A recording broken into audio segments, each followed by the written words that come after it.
Good evening everyone. मी Sarika Sanjay Mahajan, Nashik, smart brain abacus.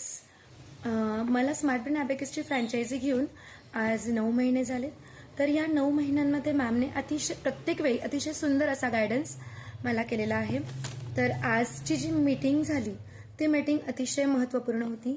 या मीटिंगमध्ये मॅमने आपण क्रॅश कोर्स कसा करू शकतो, क्रॅश कोर्ससाठी आपण ॲडमिशनसाठी आपण काय प्रोसेस करणार, ॲडमिशनसाठी आपण डेमो क्लासेस घेऊन किंवा यूट्यूबवरती ॲड टाकून आपले क्लासेस चालवू शकतो याबद्दल माहिती दिली.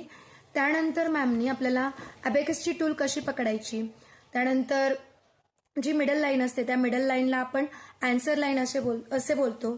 त्यानंतर मॅमने अजून आपल्याला सांगितलं की आता जे आपण सेकंड लेवलला व्हिज्युअलायझेशन यूज करतो ते आता आपण यावेळेला 0 लेवलला सुद्धा व्हिज्युअलायझेशन यूज करू शकतो, ज्यामुळे मुलांचा इंटरेस्ट ॲबॅकस विषयी अजून जरा वाढेल आणि मुलं ॲबॅकसकडे जास्त वळतील.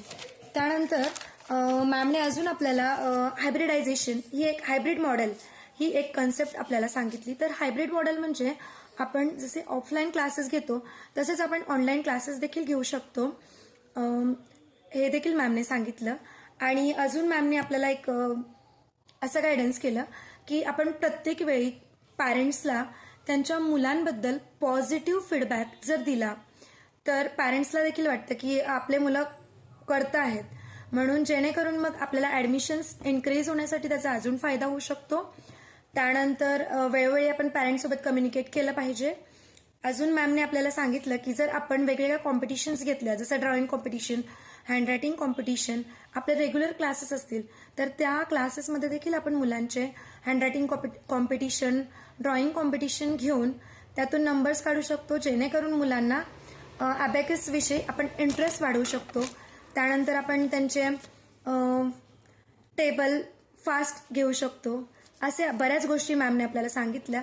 तर आजची जी मीटिंग होती त्या मीटिंगमध्ये मॅमचा गायडन्स अतिशय सुंदर, नीट, क्लीन अँड प्रेझेंटेशन देखील खूप सुंदर होतं. सो त्याबद्दल मॅम तुमचे खूप खूप धन्यवाद. Thank you so much ma'am for encouraging us.